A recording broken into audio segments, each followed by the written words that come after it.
Hey there, seekers of spiritual, tangible results. Welcome to the no-nonsense zone, where common sense meets the spiritual.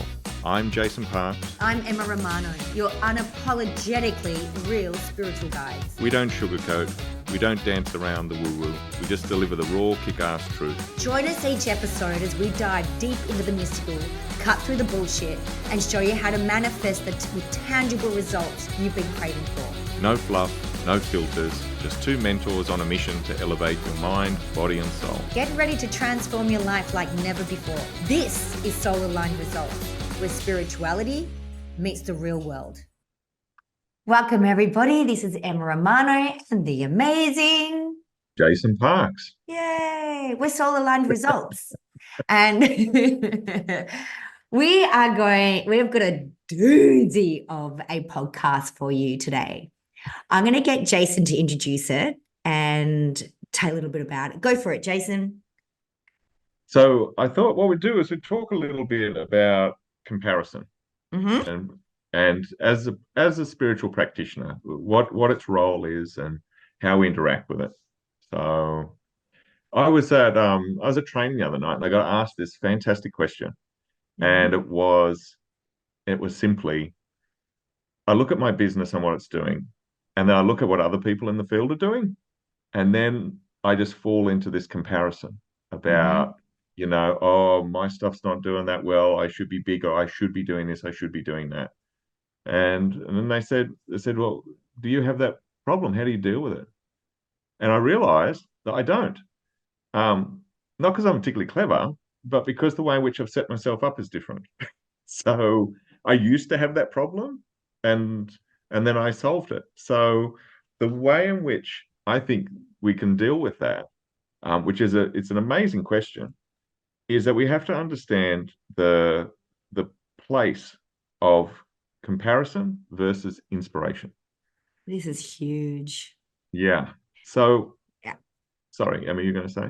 Do you know what? It's not just about business and about being a spiritual practice. I think when I used to compare myself to everybody, and I used to be so fearful of judgment because I also judged everybody. Yeah. And that's going to hurt some people. You folks listening to this, you know, that you guys who are really scared of judgment, it's because you're a judger. You're a judger. Right. It's true. And when the part that it hurt me the most is in the way I'm mothered. So I was terrified. I always wanted everyone to think I was a great mother. So I kind of lost the way. I was never inspired by other people who had a mother. I would compare myself and I would merge into what they were doing with their kids, what I would do with mine. And it's nothing what my kids wanted. Yeah, yeah. Nothing, that's the big one. So that's my 2 bobs worth. Go for it. Just interrupting Jason all the time. No, far away. So yeah, it's interesting when we do, when I run any practice. So if I do master classes or meditation group, things like that, we use a series of agreements, and we'll talk about agreements in another episode. But those agreements are really important. And one of the agreements we have is this one. I'll just read it out. So it says that we agree that this work is co-creative and non-competitive. The results of others may inspire us, but do not define the value of our own practice.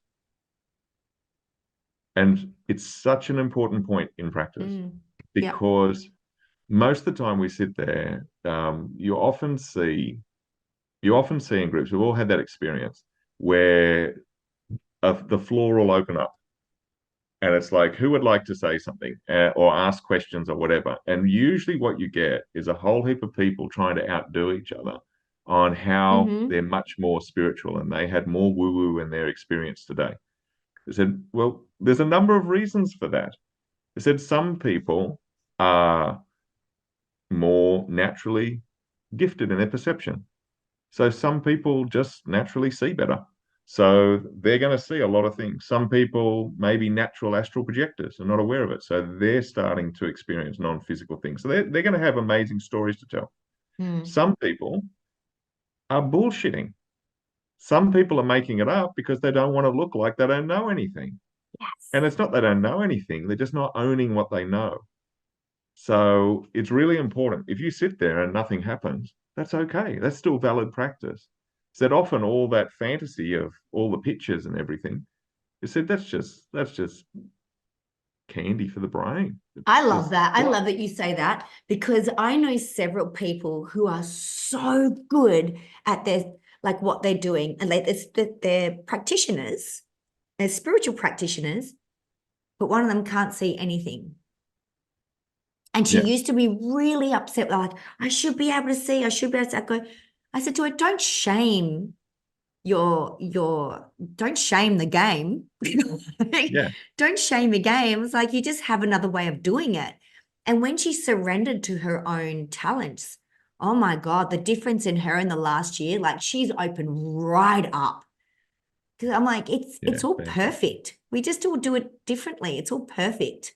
But I agree when we compare, like, oh, you're seeing that, so I should be seeing that. It's Yeah, not yeah. true. It's not true. It's exactly right. Yeah. Keep going. Sorry, keep talking. Yeah, go for So, it. no, not at all. That's the point. Thanks. So it's it's really that thing. Like, I mean, even just on a basic level, um, the third eye, which is usually interpreted as the seat of clairvoyance, the ability to see things through consciousness. Mm-hmm. So that's not what it does. So what it does is it coordinates your perception. So all of your senses. So you may not be clairvoyant particularly. You may have an auditory input. You may have Mm. a gnosis input. Gnosis is the one that most people struggle with because they sit there and they go, I don't see anything. I don't hear anything. I don't feel anything. I just know what to do. Yeah. It's like, yeah, because you're getting it through spirit. You're getting it in direct source, just wham. You don't need visualizations to interpret. So you just straighten your head. So Yeah. it's that one. People often get mixed up on that one. But really, the whole thing about the comparison is that it's taking away from where all our power is. It's putting us in effect of other people's results and taking us out of our own. So we're going to go way back now. So there used to be a very popular principle in older Christianity, which was called the seven deadly sins. Ah, yes. And and we don't really talk about them anymore. And that's because people don't really understand them. So the thing about the seven deadly sins, one of them is envy. Mm-hmm. And the reason that the deadly sins are deadly is because once you engage them, you actually lose your connection directly to source. Mm. That's why they're deadly sins. So it's not about, if you kill people, if you covet, if you lust, if you're greedy, all those things. It's like, no, all of them come from a place where you deny your ability to create and to manifest through grace. I love That's that why because they're you're deadly. just out of that frequency. You're just out of source frequency, and that is death. Because source Completely. frequency is life. That's right. Yeah. Yeah. So It's that's life, why they're deadly abundance. sins. Yeah. Yeah. Yeah. So what happens with envy? Envy is where we look at other people and we say, I want what they have because, in brackets, I don't think I could do it. We've Mm-hmm. completely switched off our ability to do it. So if we just take that one point and say, all right, every time I want to compare to somebody, what I'm doing is I'm getting myself in effect of their results, and then I'm punishing myself because I'm getting different results to them. Mm. But if I step into my own power and I say, well, anything that you're doing, I could do. All I've got to do is understand how you're doing it and do my own interpretation of it, not steal your version of it. Try to do that. That's why it never works. That plagiarism never works. All right. What It's I've got to true. do my own. Yeah. I yeah, it's been quite interesting. You see that, and I think we all, when we first start, I think we don't understand. I certainly didn't. I made that mistake. I fell into that of thinking about. I didn't realize that I was kind of plagiarizing people because I just thought this was great wisdom I wanted to share with people. But it wasn't real. It wasn't wisdom. It was knowledge. It was stuff that I was encountering, but I hadn't internalized it. So when you internalize it, you act upon it, and it's your experience. Now you have wisdom. Do you So know that's the only way I can comprehend things? yeah. Actually, that's Yeah, the conversation I was having with your daughter Evie the other night of how to go. yeah, I'm not very great at comprehending things unless I fully embrace it. I have to do it. I had to embody it. And then I go, got it. yeah, And then I can share it. yeah. It's the That's only right. real way that I can read something over and over and over and over and over again. You know what I had trouble with? When you were helping me with agreements, and it took me months to really, oh God, I just don't know what these are. I don't get it. Like, one minute I get it, and then I would be out of the frequency of it. And I go, no, I don't get it. Yeah, yeah, And I had to completely sit in it. And it took me about 4 or 5 months. I was telling this to a client this morning. I was sharing about what agreements were. And I said, it took me months. I am a bit slow sometimes, but when you figure out a concept, and this is key, when you figure out a concept, just for those listening, don't copy paste somebody else's like ideas and share it. Embody it, live it, do it, then share it, because then literally it is siphoned through your own experience, your own frequency. that's right. And it's completely different. And I'm just saying what Jason just said, but this is also my experience as well. This is the part where I feel people who compare don't do. People who compare will sit there, bitch, moan, complain, put the other person down, and will do from there, but they will never succeed. And I see this with coaches, who say, hey, sign up. We can make you $20,000 in this week. Hey, sign up. We can get you 20 leads. You'll sign up. You might make $20,000 in a week and you might get 20 leads, but that's as far as it'll go. It won't go any further. It'll just die off. This is where you'll do what they're doing, but you won't action what you intuitively and knowingly need to do straight from source. Yeah, that's right. Yeah. It's the inspiration. And I think that's probably that's the big point, Emma, absolutely. Mm, Is that when we see other people's results, we should look at that and go, wow, that's inspiring of what could be created. I've never thought about creating it to that level before. That's what I should be mm, doing. That's how you get rid of comparison. You kill it stone dead. You just go, wow, that's just something I haven't thought of before. mm. I didn't think that I could have my business at that level. Not really. But Yep. now that I've seen it done, I'm like, actually, I could do that. I could really do that. So then I can start asking empowering questions about, right, what's my next step? Or how am I going to from where I am now, what do I need to do? You know, it's where all the power is, because all of this work, spiritual work, first of all, is about getting yourself into power. Yep. And that's the ability to act. It is not the ability to think. So that Mm-hmm. all that thinking leads to action. Yes. So you got to drag it right in there. The big thing about inspiration, and the big thing about inspiration is that it's really what you're doing is you're reaching into your own DNA, which is something that we don't really understand yet. That Mm, DNA, there's two sets of DNA. So when you, like as energetic therapist, you see both of them. So you see that there's a physical DNA, which is what we expect it to be through science. It mm-hmm. said, and in that, they're only just starting to get their head around the fact that it's a lot more variable than they thought it was. It's a lot deeper and bigger than they thought it was.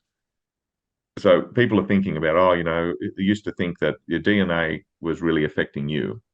And then it's like, well, wait a minute, it actually affects a generation inside. Now it was like 7 generations, and now they're going, no, we might actually think it keeps going to the start. So for Mm-hmm. wherever that started from, it's containing all the messages in there. Now, that's because it's attached to spiritual DNA. The spiritual DNA is similar purpose, but it's for the soul and for the spirit. So it contains the information essentially of everything in existence. So all that information that Source is collecting through the spirit going into the world, so all of that's contained in the DNA of that spirit. So every time that spirit and that soul has come into existence, is all there. Now, what's amazing about that is that you have inside you the ability to access whatever answer you need to find. All you need is the right question, you The know? amazing how we have this universal knowledge that we can tap into, tune into, and receive an answer to in Yeah. seconds. Yeah.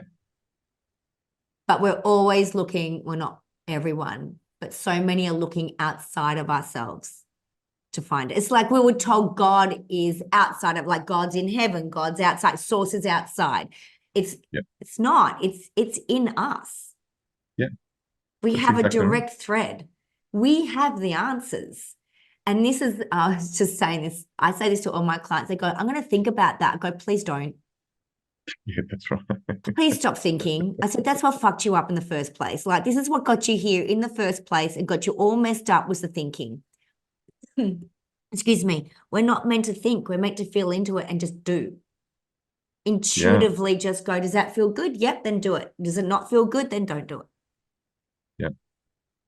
Yeah. When we really drill down into spirit, what we find is the mission of spirit of coming into the physical reality in the first place, like the very Mm. bottom of your soul purpose, is for you to do things. Those things that you do, that you create, that creation process has effects, and that is what you're observing and feeding back through spirit into source, and that's allowing the expansion of the universe. That's Mm. exactly what it's for. So we look at it and we say, well, you know, things may seem overwhelming. I may look at my business and go, well, I don't have many clients. And it's like, well, yeah. But if you sit with that for a little bit, not that you don't, but it's like, from where I am now, what could I do? Well, I've got no money, so I can't run Facebook ads. Don't, Exactly. don't. Yeah. You know, if you don't have money to throw at Facebook ads, don't use Facebook ads. I don't use Facebook ads. Mm-hmm. Said, I don't, I had nothing to start with. That's where I started with nothing. Do you And know from what? that, it built. Yeah. Do you know what I love about you? So we've been doing master classes and we're running retreats together. Everyone's like, where's Jason? Like, has he got a website? Like, has he got social media? I went, no, Yeah, can't find him. They're like, he's like stalk away. I tried for a year. Like, there's nothing there.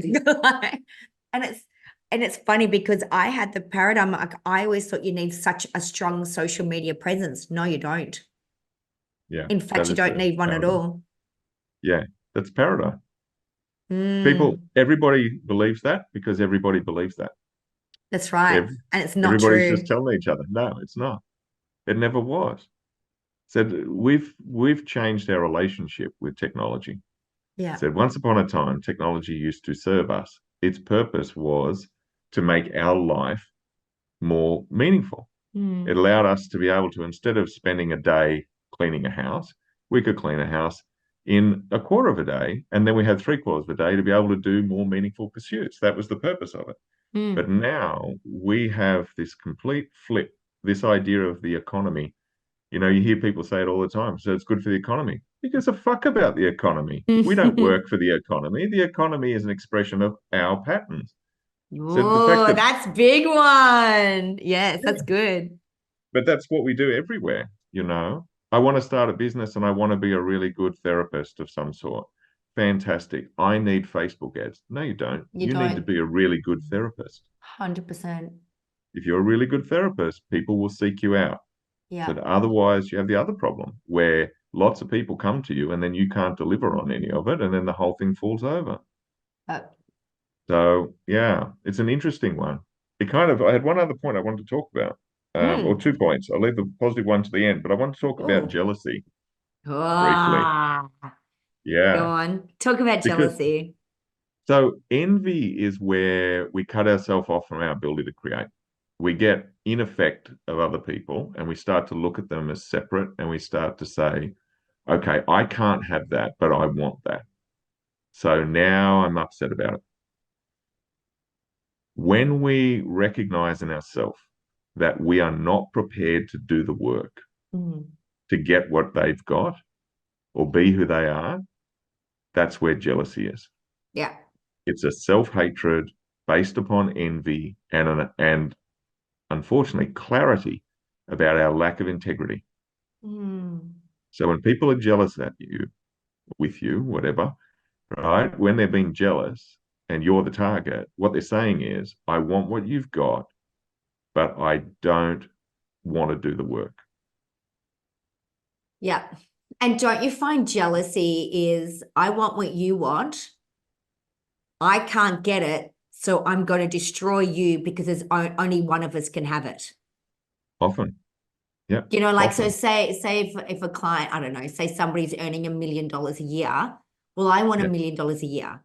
So Yeah. what they'll do is they'll put that person down, judge them, oh, that bitch, that dickhead, whatever it is. And it's like, but don't you want to be there? Isn't that what you're wanting? Why are you putting them down? And Yeah. they forget that they too can do it. Yeah. Jealousy is nasty. Yeah. It's a hideous thing. It's horrible and it leaks and it's like as a spiritual therapist, and I work with people with trauma and everything, I've had people cast their jealousy on me, Yeah. and it is not nice. Yeah. Yeah. You know, whereas I just wish they would ring me up and go, hey, Emma, what's the recipe? I'll give it to them. Yeah. This is what I do. This is what I did. I mean, some of it might work for you, some of it may not, but just tweak it. Yeah. But this, let me share what I did. This is how I did it. And I feel most people that they'll do everything but the action of it. Yeah. That's what it gets down to. It does my head in. Yeah. It annoys me.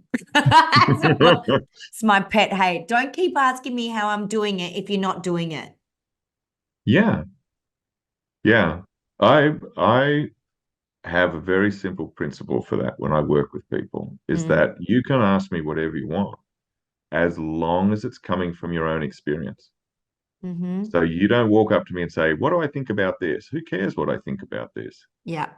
Right? If you say, right, I'm trying to do this. So say, I've been trying to build my business and I don't have any money. So I'm trying to figure out about ways to build my business, market my business without any money. Okay, cool. So what results have you got? Well, this is what I've got. Right, let's look at that bit there because that bit's really interesting. I think you can tweak that. And if you tweak that, you're on a winner. All right. That's what we do. So Mm, that's useful to you. mm-hmm. Me telling you stories about this person, that person.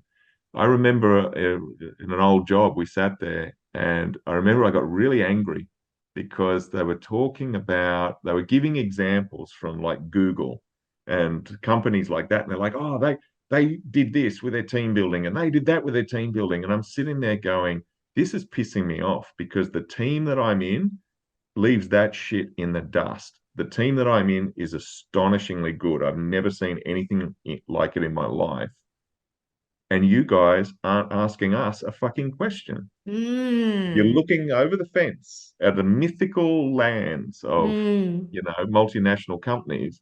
And it's like all you had to do was spend 15 minutes. You could have walked up in 15 minutes with a notepad, say, why do you guys function so well? And we could have said these three things, bang, bang, bang. Yeah.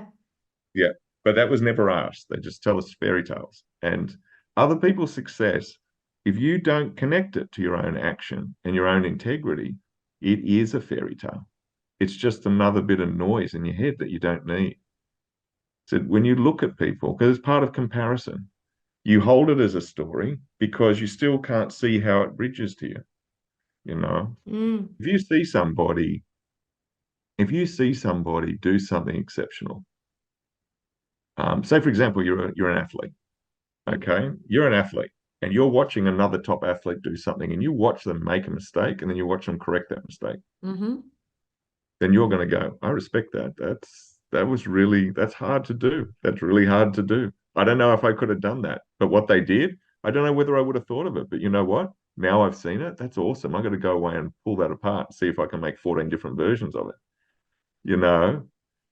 Do you know, people think a mistake is the end. A mistake is not the end. A mistake is just the beginning. And That's I exactly learned right. that very, very quickly because I was an athlete. I was tennis, netball. I was a tennis coach for 31 years. I did roller derby. If anybody doesn't know what roller derby is, it's just stupidness. Don't ever do it. On because wheels. you hurt yourself a lot, a lot, a lot. And it was amazing how many of the girls would quit if they Yeah. fell over, if they hurt themselves. You only hurt yourself. You'll only hurt yourself one way once. You might hurt yourself different ways, but you'll only hurt yourself. Like if you go down on your knee and you hurt your knee, you'll only hurt your knee once. Right? Then you That's might right. hurt something else. But the mistake is in the end point. And I really want to tell people that. And especially, and I know there's going to be a lot of therapists listening to this. There's going to be a lot of mums, a lot of dads in any part of your life where you make the mistake is the most beautiful time to go, okay, how do I make this better? And then you'll make another mistake. And then you go, great. Now I'm getting even better because that mistake wasn't nearly as bad as the other one. But it was still a mistake, right? And you just keep getting better and better and better at recovering from mistakes. And this is my big top tip to everyone. If you're not making mistakes, you're doing something wrong. You've got to fuck it up a bit. You will make mistakes, and maybe not everybody sees it, but you'll see it. And that's a good thing because then you go, right, how do I get better from this? How do I make sure I'm better from this? And your mistakes is a process for somebody else. Yeah. That's what I Beautiful. always think. My process is when I make mistakes, I've made so many mistakes in my children, and they're just another reason for me to go, okay, now I can show my kids that it's okay to make mistakes and still get up and move, still be loved, love even harder, do even better. It's just a beautiful, beautiful analogy, really. Yeah. It's an experience for them to see it. So the mistake is just the beginning. It's never, ever the end. Just thought I would Beautiful. That's share that beautiful. with our beautiful folks out there. Sorry Yeah. about that. Yep. That that is that is probably the single most important factor in being successful at anything. How Mm. you frame that. Absolutely. So you frame it as the beginning, you're going to be successful. So that it may take you, you'll make a lot of mistakes to figure it out, but you will figure it out. Yeah. So that's the key point. That's the big takeaway. And actually that kind of got my last thing that I was going to say. So I'll Did leave I it with you take because it? I think no, Sauce. you said it better. So I don't know. no, Why that's don't spot you on. you Perfect. say it in your way? And because I always think it's sometimes I need to hear things in different ways for it Yep. to land. Why don't you say Okay. it in your way for the people listening, and then they can go, oh. Well, it's really in my way, it's like we we we have control over our self-image. Mm. And our Yes. self-image is immensely powerful. It is the seat of our own power.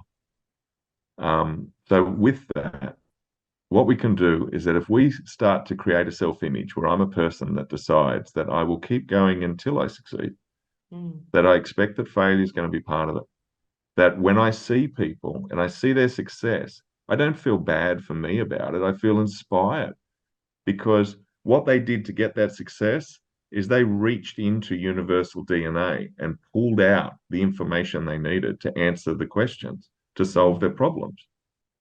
I'm made of the same stuff. I can do the same thing.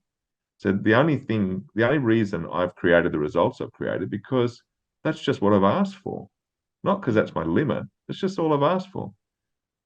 I always remember Bob Proctor used to get up and used to do a thing and he'd say to people, who wants more money? And people would go, yeah. And he'd run down, hand them a dollar note. That's great. And he'd say, there you are. There's your problem right there. Mm. Right? So it's all about that clarity. When you decide who you want to be and how you want to live, and you look around you, for example, see inspiration. It said, there's no room for jealousy. There's no room for comparison. It said, all you see is amazing signposts on the way to where Mm. you're going. And that's a pretty cool way to live. I love that. Before we go, I just want to share a little story where I was very, very fortunate to grow up with this incredible man. He's my mum's brother. His name's Peter Mortimer, and he was never a jealous person. He's now what, 70? He'll be 70, 79, I think 79. He's never been a jealous man. If one of his mates were doing better or someone was doing better or someone had something that he was wanting, He would ring them up and go, hey, mate, I'm going to take you out for lunch or a coffee. He'd take them out for a go, goes, right, now, what you're doing, he goes, is fantastic, and I want a bit of it. And he goes, Oh, wow. and he Yeah. go, I mean, this is in the 70s and the 80s. He's done it Yeah. his whole Wow. life. And he go, now what you've got is freaking fantastic. He'd actually say fucking fantastic. That was his two words. What you're doing is fucking fantastic. Now I want some of that. Yeah. Now you let me know what do I need to do now? Yeah. And he would get the recipe and then he'd try it and he'd do something, he'd mess it up and he'd make something better. Sometimes he did, sometimes he didn't. And it was one of the greatest things as a child to watch, that there was no such thing as a mistake. Everything was an experience. Yeah. You know, and it was funny because he was up against it. Like my mum, my grandmother would be like, oh, Peter, you've messed it up. He goes, where? Where have I messed it up? He goes, we've had fun, haven't we?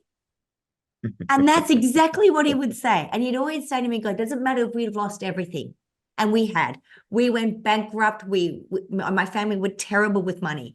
We went through bankruptcy when I was young, everything. He goes, yeah, but as long as we're together, we're okay. And then when we lose that, there's just room for more, isn't there?